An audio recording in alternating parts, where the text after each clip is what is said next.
Like that's the thing in shows. That's the thing you need to work on in shows is like vocal inflection. Yeah. Like I'll do it a lot in my show. I'll be like, that is a speaker system, and like you can't hear that I'm doing it as much because you gotta over exaggerate everything, even your tone. Yeah. You know, point your While fingers I'm up in the air and move your fingers so they're pointing at the big black box. And Can we do that during the show? you should during your No, show. hell no. That's not my character at No, all. man. I promise you though. That's not the way I talk. I don't talk like that.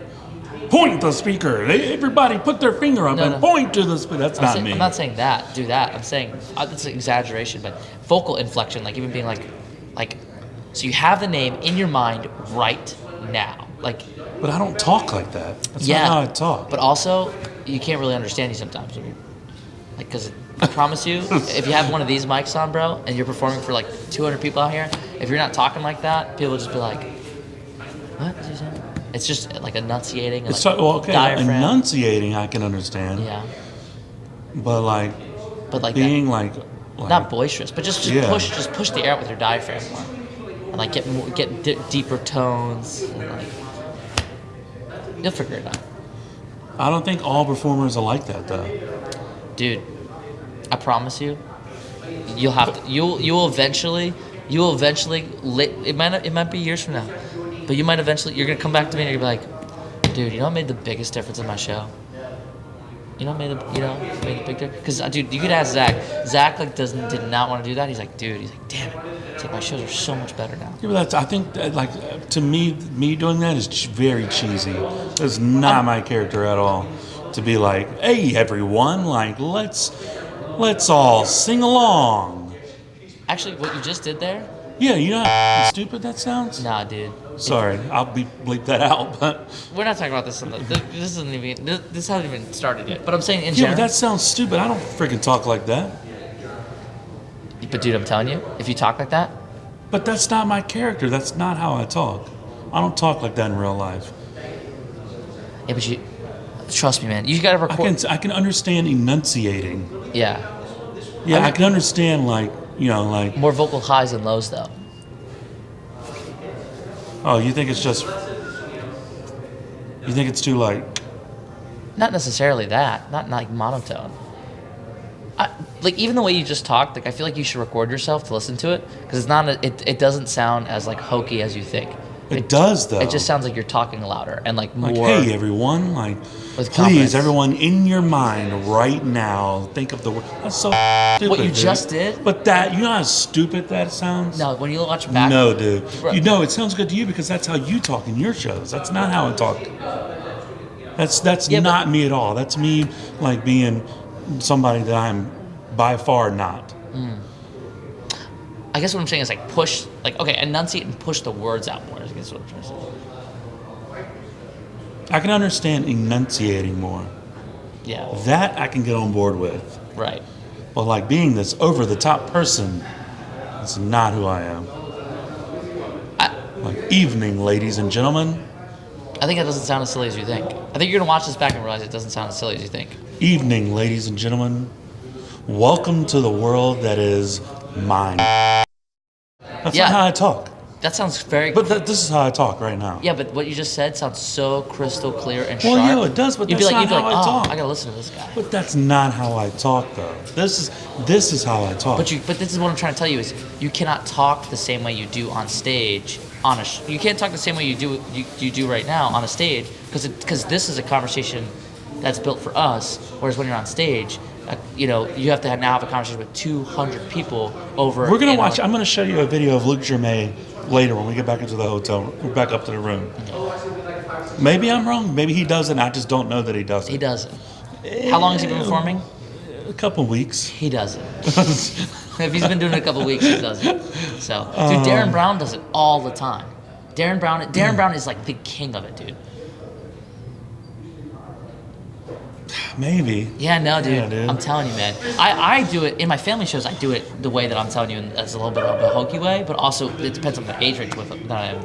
Like even when I did that VCU show, I'm I not did it a like lot. over the top like that. You don't have to be over the top, dude. You can be calm. Like I'll do it in a calm and collected way. It sounds like welcome to the Twilight Zone. Like, that sounds so freaking but stupid to me. but- in my mind, I'm listening to it, and that sounds terrible. Bro, eventually you're gonna That realize. sounds so cheesy. Bro, if you did your whole like, if I was looking at me like that, I'd be like, if you did your whole show like that, dude, what you just did, people will be like, that show, what you did, like, I don't even know what happened, but I like listening to that. I promise you. Listen, just trust me. I want you to record yourself doing an act one way and then another way, and watch them both and see which way you prefer. I'm so dead serious. I didn't think I liked it, dude. here's you the know other how side against of this. that We're was going to I make was? this actually into a podcast, because here is the other side of this. Is, You mumble a little bit, but everyone well, does. yeah, I do. Yeah. Well, that's not what I was going to say, but I don't chew. People always get on me. They say you need to chew your just chew your letters, chew your vowels. They always Yeah. say that I should chew my vowels a little bit more because I'm a fast talker. And Right. It'll help slow me down and be a little bit more clear. Yeah. But that's something I haven't adopted yet. But I can already tell you right now, it probably makes a huge difference. yeah. Yeah, like the whole thing you do in the beginning of your show, everyone, that big black box is the speaker system. Yeah. That's just, that works for you. It does not work for I me. get that. I'm not saying do that. I'm saying do a form of that is you. What I was going to say is that part of the reason maybe this could be, I don't know if it's I wouldn't call it an excuse. What I would call it is, I don't have a specific script. So you are very scripted. You pretty much know exactly what you say, the exact same thing in every single show. The only thing that changes is when you're riffing off what people say. Yeah. Right. So, Yeah. And that's riffing, not ripping. Riffing off what people say. I will say too, the other benefit of that, I've done my show so many times now. Like I've done it so many times that where like it's like, what do I need to improve on now? It's like, I guess I'll just play with the way that I talk. Like, you know, you're changing the slightest little things now at this point, where it's like that little change I noticed immediately, to where I called all my friends like, I figured this out. So I will say this then. If I can figure out how to be more of the vocal inflection Yeah. and enunciation without being Over a the top? cheesy, over-the-top performer. But I think literally the way you did it and earlier was fine. still like, but that's not me though. Say a line you say out of your show. Just say it regularly. Now you put me on the spot. I don't remember what I was going to say. You do a tossed out deck routine. Yeah. Q&A or a Q&A. Do a line from that. So the Q&A routine is everyone, if you could, you've got blank business cards in front of you now. I want you to think of a person that Right, is pause. important to you in your own life. Say the exact same thing in a way that you think was a little over the top. Do it. Actually, that was more than what I would normally do. What I would normally do is say, everyone, you notice that you have blank business cards that are in front of you. If you could just think of someone that's important to you, someone sounds that you pretty have accurate. a personal connection All right, with. but digging deeper. That's how I normally talk. Yeah, that's great. That's fine. That's how you did. And I'm saying that's great because actually I've seen your show twice now. That's exactly how you do it. That's So do literally it in a way exactly that how you I do it. said that you would never do it.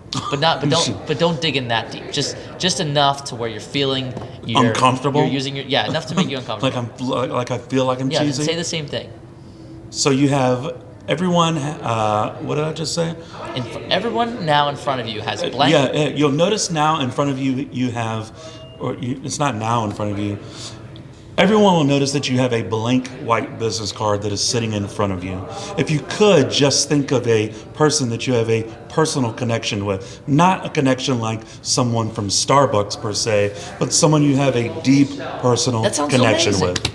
That sounds It sounds so cheesy. It sounds to me. so like. But even that's not powerful. even as much as what I did earlier. Yeah, but that sounds good. I started at 10%. That was like 60%. Because before it's almost like should I listen to this guy? Like I guess I'm gonna look at this blank business card. But when you're doing that, you're like, What is interesting, I'll be very vulnerable here. I think maybe without wanting to admit it, I think you're probably onto something, because I have been told by someone very close to me before that she says that you come off sometimes like you are unsure of yourself. And I think that might actually be part of it, because my voice. How do I say this? The feeling that my voice gives off is one of being unsure. Sure, I guess. So, that, like, yeah. if you're more, if I use more inflection, more enunciation, maybe that then gives the tonality of being someone that is in charge of that Yeah. particular situation. A couple of things. I really noticed a big difference when I saw a couple of hypnotists perform. It sank in a little bit the first time, but the second time I saw a hypnotist perform recently, I said recently, within the past couple of years, it blew my mind because I realized, I'm like, oh my gosh, this guy is. Everyone is doing everything he says, and I'm like, what is it? I'm like, something about I was like, his voice sounds expensive. That's literally what I said, and I found out. I was like, you know what? Why his voice sounds expensive? Because he's talking like this. He's making sure that everybody can understand him, and it's showing that he's seasoned and used to performing. Like, he's talking like that. Right. Well, I mean, that's one thing when I look at your show that I would say, like, it looks extremely polished. Maybe part of that is because it sounds extremely polished. See, even now in my mind while I'm talking, I'm trying to, like, I dig in force deep, myself to talk like that. Yeah, I dig in deep with it in the beginning of my show a lot more because I want to demand that attention. Way over the top. It's way over which the is top. completely your character. Yeah. That is not my character. I really dig in deep because I really want people to know, oh, he's seasoned and has done this before. Right. You know, he's practiced this. Yeah, but anyway, so hypnotists, like, the biggest thing that they can do, if you went out and did a hypnosis show, and the current thing you do, I'm sure it would work, but it wouldn't be like, you wouldn't be like, oh, that dude was freaking powerful. But if you start, enunciating a little bit more and talking to the audience like this, you'd find a lot more, what's the word I'm looking for when people, agreeableness, just what's the word when you make people do things? Influence. Anyway, so side note, this was literally a tangent thing. Persuasive. Not persuasive, but anyway, but I don't know, let us know. It's late. Yeah, Darren Brown doesn't do I said that he was the king of it, but he doesn't do it as much as he should. But he definitely does it, especially in moments when he's pushing like big reveals and moments. But there's even moments like. But Darren Brown can be very rambly. No, he can, but he's still very well spoken. Right. Right, so it's not like he's mumbling. He doesn't mumble. Zach today on the phone, by the way, that's actually something I picked up today. Zach today on the phone with me and Shane, he was enunciating and using a lot more vocal tonality than he normally does. And I literally picked up on it right away because I know what he normally sounds like. And you literally today on the phone, we were talking about how he gives, for you, he's got this big like sense, poise, well put together. Yeah. It's interesting that you said that because literally this is what made me think about it today. I was talking to Zach on the phone and being like, maybe he thinks that because of the way Zach sounded. We were like, no, he doesn't sound like that today. Which Zach is great, well put together and very, Yeah. Anyway. Yeah. Does change the way you perceive, man. Because like you're speaking about specifically Darren Brown, I know, for instance, like one of his theater shows. It's Scott online. Alexander. You know Scott Alexander? I know Scott Alexander. Amazing at it. Yeah. If you look at his shows, that's all he talks like, ever. That's the only thing he ever talks like is like that. But you look at some, like going back to Darren, like you look at some of his routines and he's very soft-spoken. Sure. It's not over the top at all. Like for instance, his blockhead routine. It's him sitting across the table from someone else, and he talks very low. Mm-hmm. But still, then it's still enunciated. Mm-hmm. It's still so maybe then the observation that is to have inflection and to enunciate doesn't mean that you need to be over the top. You can still be, low key, and still that enunciation still puts across a sense of being in control. Yeah, right? that's the thing Does that for make me. Sense? Yeah, I feel it. You get what I'm saying? Yeah. Okay. I feel the difference in the control I have of the room when I started doing this. Like my control and attentiveness went way up. Yeah. Instead of me being on the microphone and like being like, "Ladies and gentlemen, the magic show is starting in 45 seconds." I used to do that, but now I started going, "Ladies and gentlemen, a magic show is about to begin in 45 seconds." I realize now people are like, it's like an announcer voice. Yeah, but also then it's like, whoa, like what's going on? Like there's something in our brain that filters out the normal style of conversation.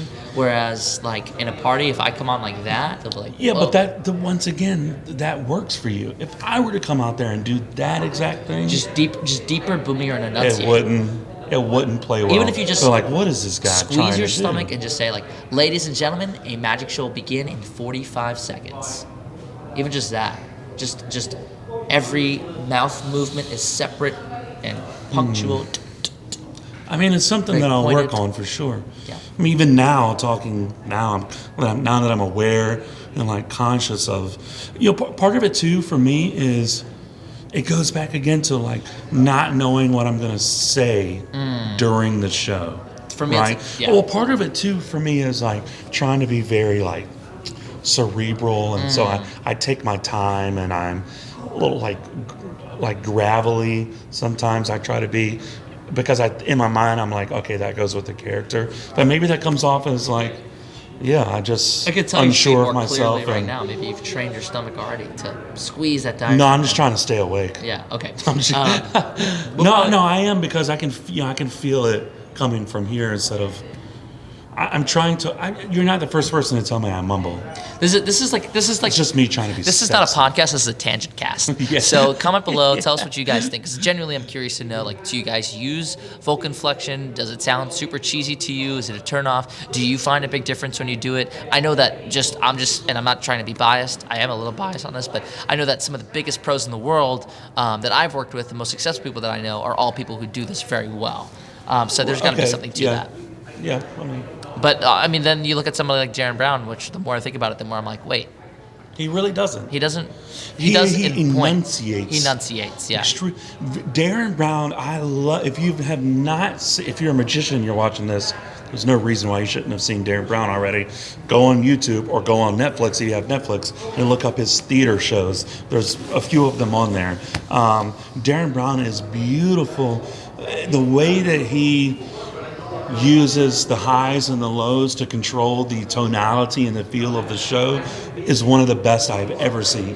Like the pace, the ups and downs of what he taught, of his words, and the pacing of his words. He's talking really slow, and then to emphasize slow down, to emphasize a point. Darren is in my opinion, one of the best that does it anywhere, not just from a theatrical standpoint, but as a show as a whole. But it's amazing. But I'll look at Scott Alexander as well. Scott, because I'm curious just to see now. Scott Alexander's on the far extreme side of so that. He's like super radio, super radio.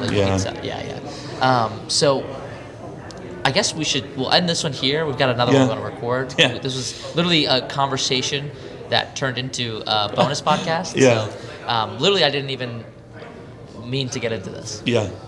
Almost Mr. Miyagi, that fly. Not quick enough. I was like across the room by the time you like it flew in.